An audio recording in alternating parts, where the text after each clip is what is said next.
In my last video, I talked about sleep and how my recent struggles have been with sleep specifically. But in that video somewhere, I briefly mentioned the feeling of being in rock bottom, or not even being in rock bottom, but knowing that you've hit it. But at the same time, knowing that if you've been to your worst, then you know what it feels like. And you know that you're currently not there right now. Or if you're in a difficult time, but you know you've been at a worse period of your life, then it's kind of difficult to just feel that feeling and not struggle with it. And I have a hard time explaining it. I don't even have any preconceived ideas for this video or a title for it even, but that week in particular, those past few days when I was struggling with my sleep, kind of affected my thoughts, and I was thinking about things, and it kind of reminded me of where I was in life and like similar moments in my life where I was feeling that kind of feeling. And I can point to times where I felt like I was in rock bottom, and it felt like I was in one of the worst periods of my life, emotionally, mentally.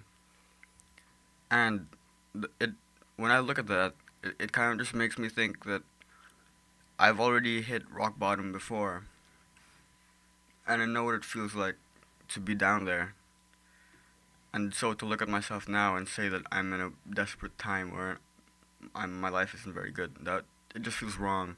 It feels almost like a disservice to that rock bottom moment. It feels like I'm not honoring it by being in a better place, and I'm not obligated to do that at all. I'm not obligated to rise above my rock bottom, to like improve myself after being in a very bad mental state. Because I think another mistake that I could have made was from being in rock bottom, I forced myself to improve in a way that's not holistic or in a way that's very unhealthy. But I don't even know what I'm getting at right now. I think just the feeling of seeing yourself at your worst and trying to accept that. Because I think long time ago I've accepted myself at my worst because I've seen myself at my worst. And I've made videos like these to myself. And I can watch those videos back, and there's a sort of humanity to it. There's a sense of being so real. It's like it's almost visceral. It's just how knowing how vulnerable I was and how desperate I might have felt, no matter what situation it could have been, if that situation was actually significant or not. What was significant was my feelings, and I look back at these moments and I just realize how real it must have been for me to feel.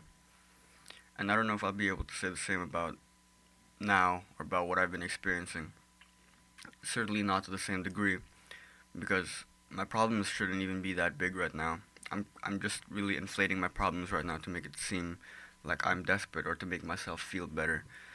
Like I think what I have been doing was I've been in a difficult situation, a mildly difficult situation, and I've been inflating it in my mind to make it seem like I'm in a very difficult time. And so I'm trying to generate this pity for myself.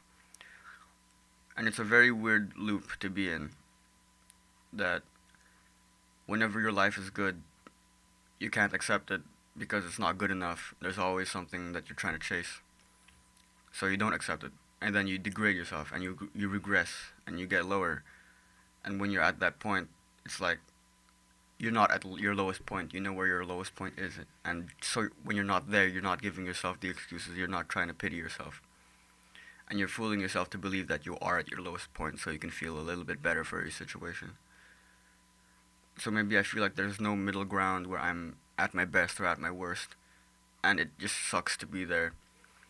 And I don't know if that implies I'm the kind of person to be super hysterical or super depressed or super manic or super sad at the same time, who switches from phases of being very happy and very sad. I don't think that I'd want to be the person to switch between those two. But at the same time, those moments are the ones that I remember the most, where I'm just ecstatic or when I'm completely broken down mentally and emotionally. And it's maybe those moments that are most significant to you because you remember them the most, because they hit the most.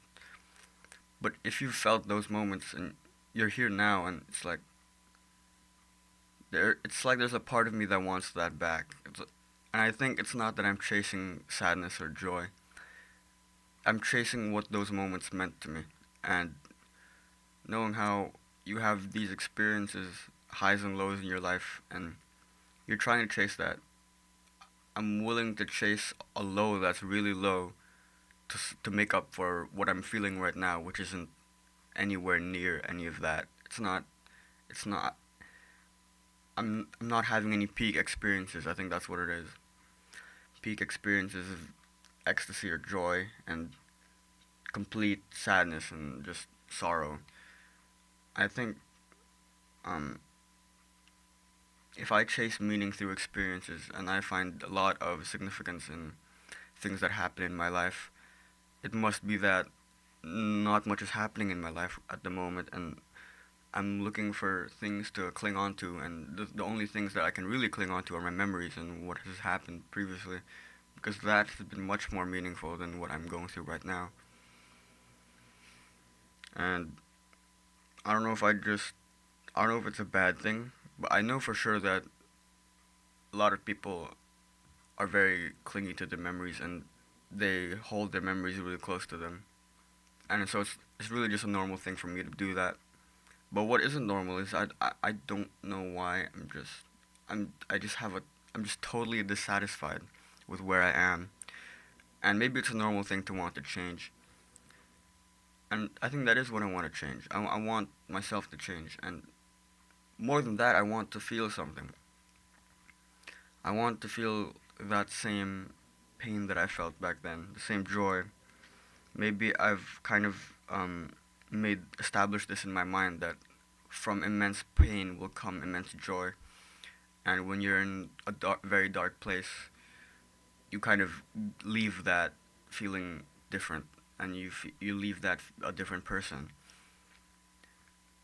And it's, it would be weird to want to break yourself down to build yourself up again, or to think that you're breaking yourself down in reverse or in some kind of way that it's better for you.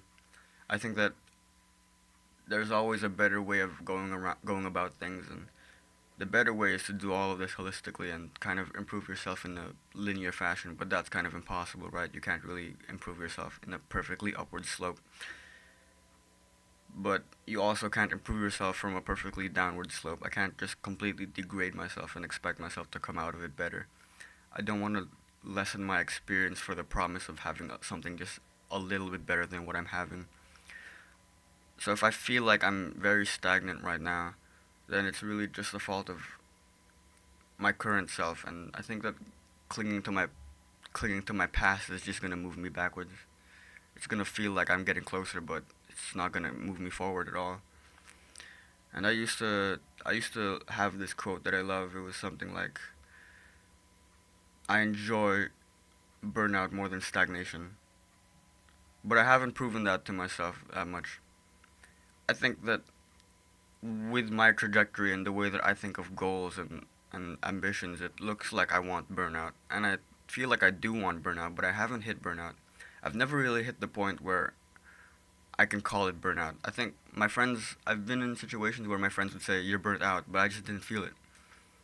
But I think my kind of burnout is stagnancy, where it doesn't feel like I'm burnt out in the physical sense, where I'm physically tired, but I am burnt out in the sense that I can't do anything that I want. I can't eat properly, I can't sleep properly. And I just become what I would perceive as stagnant, where I slow down everything. I slow down my goals and everything, all my practices and everything that I'm supposed to be doing. And to me, it doesn't look like burnout because I'm still doing it, but I'm doing it at a much lower level, much worse. And I think I've failed to realize that. I failed to realize that I don't think I'm the type of person that would burn out at 100%, but I'm the type of person who would reach like 95, and without knowing that I can't handle it, I'll go down to like a 15%, and will still fool myself to believe that I'm making progress when I'm really not. And I don't know what the solution to that is. I don't know if I should slow down or change my goals. I know for certain that I can't change my goals, and I have no plans of doing that. But I know for sure that I have goals and I have certain ambitions and things that I want to achieve, and I know that I'm willing to do anything to get to that. But yet I have not proven that to myself. I haven't done nearly 80%. I haven't been at my 80% capacity in the past few months. I have in a few days, but like in certain days, but I haven't been consistent with it at all. And I know for sure that this is the problem that I'm experiencing. That I can't say that I'm working at my fullest. And so maybe this is the reason why I'm struggling with sleep and all these things, and all these problems are just connected in a way that I can't see them. How I want to look back to my past because those times were better, and maybe those times I was more committed to something. And now it's just, I feel like I'm lazing around and not doing anything at all. And I really don't know what it is. But I don't know. I don't think the best thing to do is to find answers right now. I think the best thing to do is just take a next step forward in any direction that's not backwards. You know, that's really what I'm feeling right now. And this video was just me talking because I really needed it. And I don't know. I just need to vomit all of this out in like videos or in journaling. It's just like expressing what's in here. And there's a lot of things. And slowly, I know I'll get to something. I'll get somewhere eventually. And that's really just the goal of it. That's really what I'm trying to do right now. And so, I don't know, I'll have to leave this video as it is and just say that it was a video of me, of some kind of diary entry that I just needed to say. And that's really all this is. And yeah, that's it for this one. I think I do need to improve my videos though. I think maybe my videos need to be more focused on something like this won't get any views.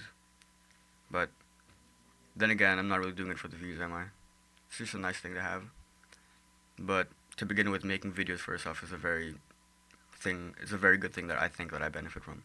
So yeah, I won't waste any more time on this. So I'll see you in the next video.